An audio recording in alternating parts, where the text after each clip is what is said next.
الرحمن الرحیم نحمده ونصلی علی رسول الکریم اما بعد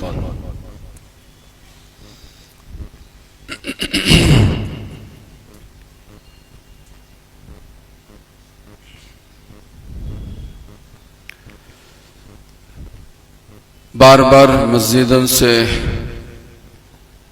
تعلق ہمارا اور آپ کا امت مسلمہ کا منقطع ہو رہا ہے. لوگ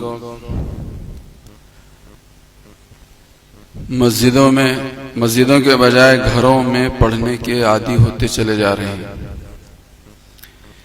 اس لیے ضروری ہے ہم سب کے لیے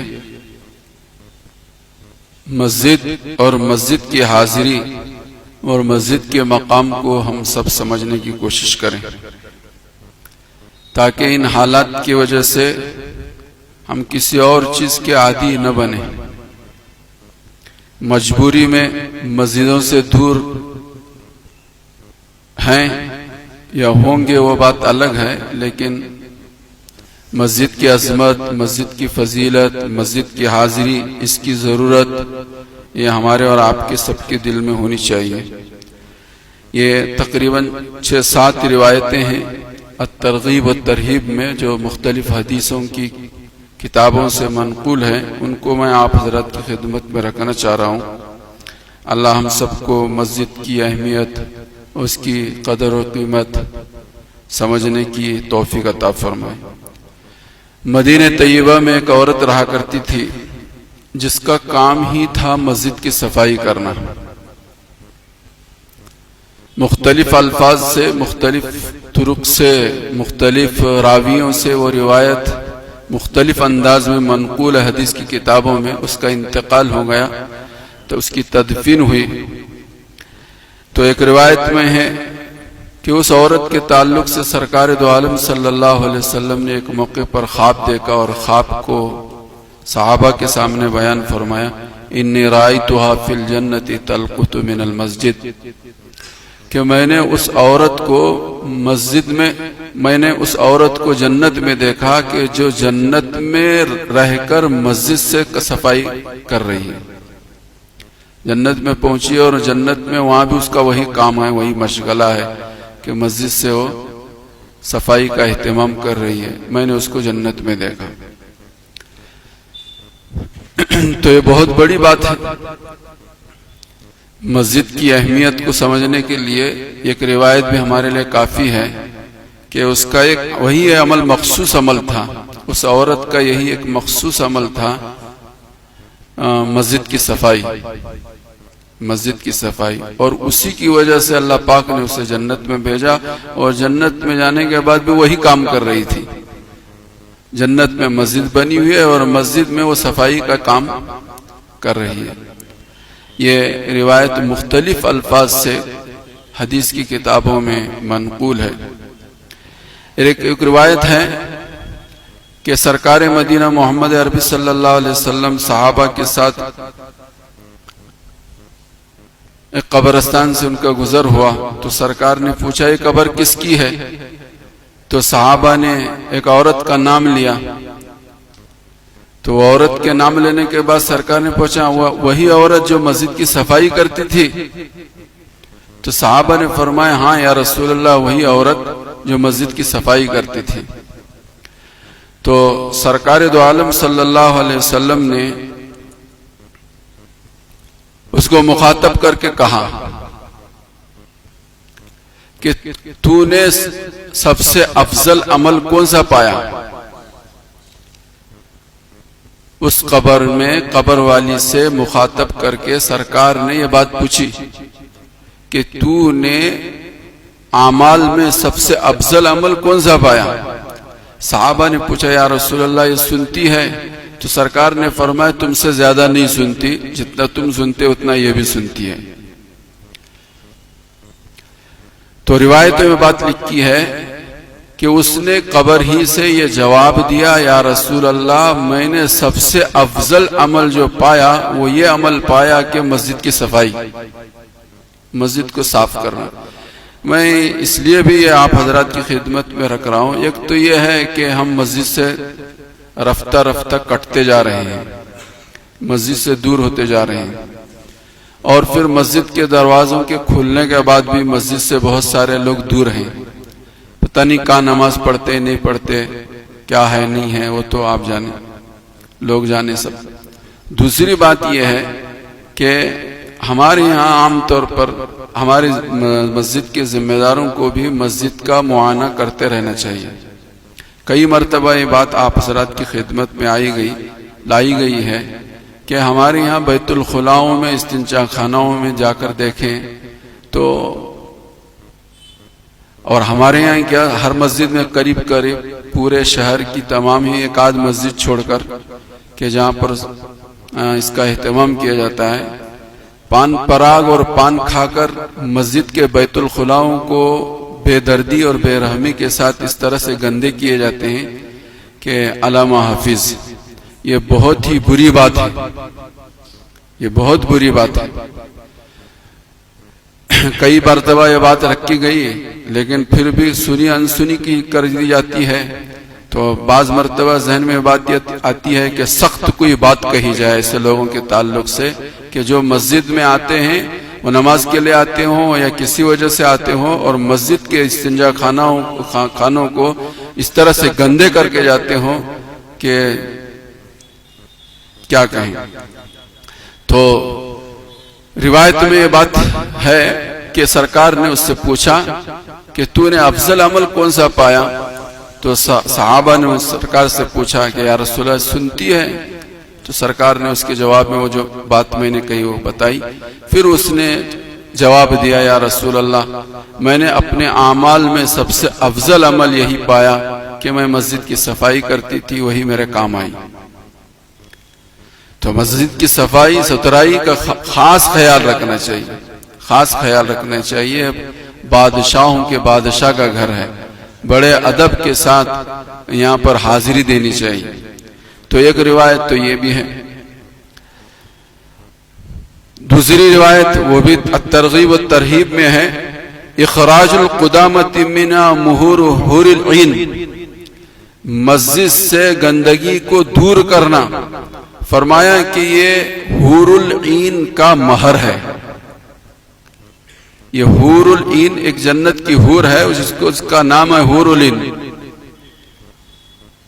اس کا مہر یہ ہے کہ تم لوگ مسجد کی صفائی کرو۔ مسجد کو گندا کرنا تو بہت بری بات ہے۔ مسجد میں اگر کسی نے گندگی کی ہے تو میری اور آپ کی ذمہ داری ہے کہ اس کو صاف ستھرا کریں، اور یہ صاف ستھرا کرنا اتنی بڑی عبادت ہے کہ یہ حور العین کا مہر ہے۔ مہر کے ادا کیے بغیر عورت حلال نہیں ہوتی۔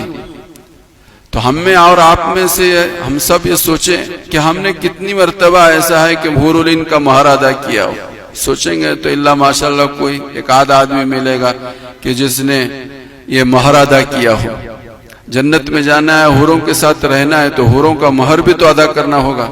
تو حوروں کا مہر یہی ہے، حور کا مہر یہ ہے کہ مسجد کی صفائی کا خیال کیا جائے۔ کسی ایک آدمی، مخصوص آدمی کی ذمہ داری نہیں ہے یہ مسجد کی صفائی تو ہر مسجد میں آنے والی کی ذمہ داری ہے۔ بجائے کہ ہم صاف ستھرائی کا خیال کرتے، مزید یہ کہ ہم مسجدوں کو گندا کرنے کی کوشش کر رہے ہیں، یہ تو بہت بری بات ہے، یہ بہت بری بات ہے۔ تو سرکار دو عالم صلی اللہ علیہ وسلم نے فرمایا، اخراج القمامۃ منہا مہور الحور العین، مسجد سے گندگی کو صاف کرنا یہ حور العین کا مہر ہے، یہ مہر ہے۔ حدیث پاک کے اندر مشہور حدیث ہے، بار بار اس کا مذاکرہ ہوا ہے، بار بار آپ لوگوں نے سن رکھا ہے کہ کل قیامت کے دن اللہ کے سائے کے علاوہ کوئی سایہ نہیں ہوگا، اللہ کے سائے کے علاوہ کوئی سایہ نہیں ہوگا۔ اور قیامت کا دن وہ دن ہوگا کہ حدیث میں فرمایا کہ سورج جو ہے زمین سے 1 کلومیٹر کے فاصلے پر ہوگا، 1 کلومیٹر کے فاصلے پر ہوگا، اور زمین سے سورج لاکھوں گنا بڑا ہے، لاکھوں گنا بڑا ہے، اور زمین سے لاکھوں گنا دور، لاکھوں میل دور ہے سورج آج، لاکھوں گنا بڑا بھی ہے اور زمین سے لاکھوں میل دور ہے آج. جب جا کر اس کی گرمی اور اس کی حرارت ایسی ہوتی ہے کہ کبھی 45 ڈگری ہو گئی، کبھی 50 ڈگری ہو گئی، کہیں 52 ڈگری ہو گئی، تو فین سے بھی کام نہیں چلتا، اے سی سے بھی کام نہیں چلتا. بعض علاقے ایسے ہیں. جب لاکھوں میل دور ہونے کی وجہ سے اس کی حرارت یہ ہوگی، جب 1 میل کے فاصلے پر ہوگا سورج تو اس وقت اس کی حرارت کتنی ہوگی اندازہ نہیں لگا سکتے. اور اس وقت اللہ کے سائے کے علاوہ کوئی سایہ نہیں ہوگا. حدیث میں فرمایا رجل معلق بالمساجد، رجل معلق بالمساجد، کہ وہ مرد کہ جس کا دل مسجد میں اٹکا ہوا ہے، مسجد سے الفت ہے، مسجد سے محبت ہے، مسجد میں وقت گزارتا ہے، کل قیامت کے دن جبکہ اللہ کے سائے کے علاوہ کوئی سایہ نہیں ہوگا، اللہ اس کو اپنے سائے میں رکھیں گے. اللہ اس کو اپنے سائے میں. مسجد کوئی معمولی جگہ نہیں ہے، مسجد کوئی معمولی جگہ نہیں ہے. مسجد سے انسیت، مسجد سے محبت، مسجد کا ادب، مسجد کا احترام، مسجد کی صفائی، مسجد میں گاہے بگاہے حاضری دینا، مسجد میں آ کر اللہ کو یاد کرنا، یہ بہت بڑی عبادت ہے. عبادت کرنا تو عبادت ہے، لیکن مسجد میں صرف آنا اور بیٹھنا بھی بڑی عبادت ہے. مسجد کو محبت بھری نظر سے دیکھنا بھی بڑی عبادت ہے. قریب مکانات ہیں لیکن مسجدوں سے دور ہیں. تو سرکار مدینہ محمد عربی صلی اللہ علیہ وسلم نے ایک روایت میں فرمایا رجل قلبہ معلق بالمساجد، کہ ایک وہ آدمی کہ جس کا دل مسجد میں اٹکا ہوا رہتا ہے. یہ اس کی فضیلت یہ ہے کہ کل قیامت کے دن جہاں 7 قسم کے لوگوں کو اللہ کا سایہ ملے گا، ان میں ایک آدمی وہ ہوگا کہ جس کا دل مسجد سے اٹکا ہوا ہے، اور مسجد سے دل اسی کا اٹکا ہوا ہوگا جس کے دل میں مسجد سے محبت ہوگی. ضرورت اس بات کی ہے کہ ہم مسجدوں کا ادب و احترام کرنے والے بنے، اپنے تعلق کو مسجد سے مضبوط کرنے کی کوشش کریں. ایک دوسری روایت ہے جس کے الفاظ ہیں اذا رأيتم الرجل يعتاد المساجد فاشهدوا له بالایمان، کہ جس آدمی کو تم دیکھو کہ بار بار مسجد میں آ رہا ہے، جمعہ نہیں، روزانہ بار بار مسجد میں آتا ہے، جمعہ کو نہیں، بار بار یعتاد المساجد، بار بار دن میں روزانہ کئی مرتبہ مسجد آتا ہے. کبھی صبح کی نماز کے لیے، کبھی چاشتی اور اشراق کی نماز کے لیے، کبھی ذکر و اذکار کے لیے، کبھی قرآن کریم کی تلاوت کے لیے، پھر ظہر، عصر اور مغرب، عشاء اور تہجد، یہ اپنی جگہ پر. تو جس آدمی کو تم یہ دیکھو کہ بار بار مسجد میں آ رہا ہے اور مسجد میں عبادت کے لیے آ رہا ہے، مسجد میں آ رہا ہے اور مسجد میں عبادت کے لیے آ رہا ہے. دوسری روایت میں ہے کہ قرب قیامت میں لوگوں کی بدعمالی میں سے ایک بدعملی یہ ہوگی کہ لوگ گزرگاہ بنائیں گے مسجد کو، پیشاب اور پاخانے کے لیے آ رہے ہیں جا رہے ہیں.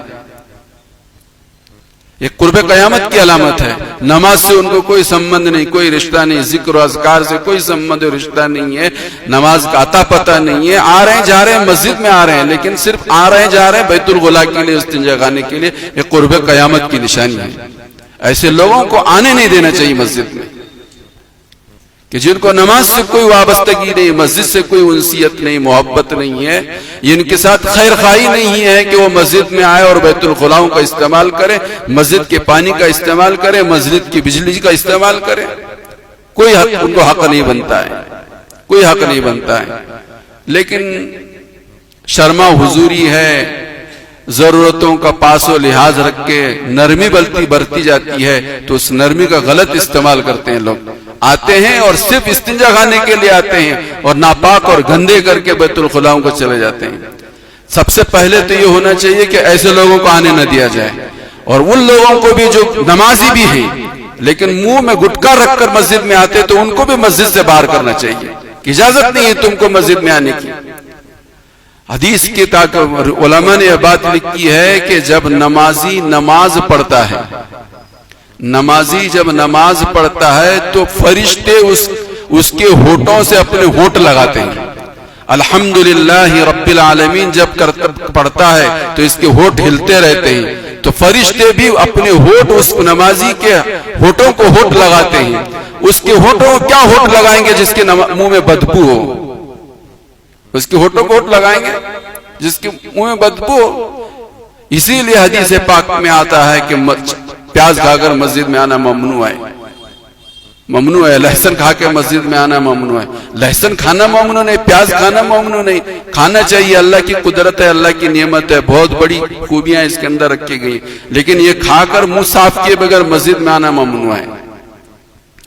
تو میں یہ کہہ رہا تھا کہ ایک روایت میں یہ بات کہی گئی ہے، یعتاد المساجد، جو لوگ بار بار مسجد میں آتے ہیں اور عبادت کی نیت سے آتے ہیں، غرض سے آتے ہیں اور عبادت کرتے ہیں، ان کے تعلق سے سرکار نے فرمایا فاشہدوا لہ بالایمان، ان کے تعلق سے تم گواہی دو کہ وہ ایمان والے ہیں، وہ ایمان والے ہیں. ایک روایت میں بتایا سرکار مدینہ محمد عربی صلی اللہ علیہ وسلم کہ 6 لوگ اللہ کی ضمانت میں ہوتے ہیں. 6 لوگ اللہ کی ضمانت میں ہوتے ہیں. ہمارے نوجوان توجہ کے ساتھ اس کو سنیں. وہ 6 لوگ کون ہیں؟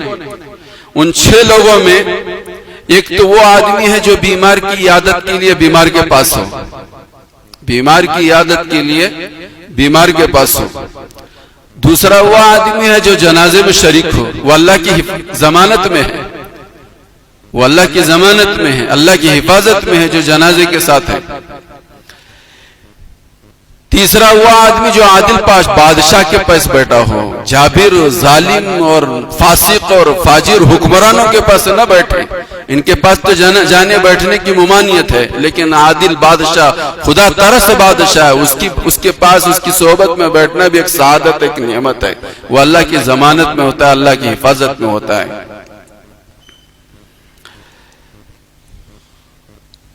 پانچواں آدمی وہ ہے جو میدان اللہ کے راستے میں ہو، میدان جہاد میں ہو.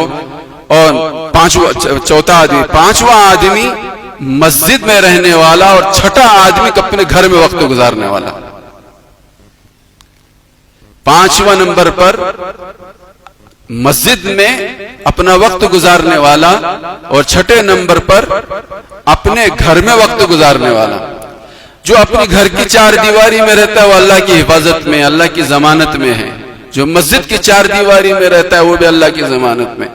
نہ ہم آج بیمار کے پاس وقت گزار رہے ہیں، نہ ہم آج جو ہیں جنازے کے ساتھ وقت گزار رہے ہیں، نہ میدان جہاد میں ہیں، نہ بیمار کے پاس ہے، نہ مسجد میں، نہ گھر میں. ہم تو سڑکوں پر اور پارکوں میں اور بازاروں پر اور چوراہوں پر اور کٹوں پر ہمارا وقت گزر رہا ہے.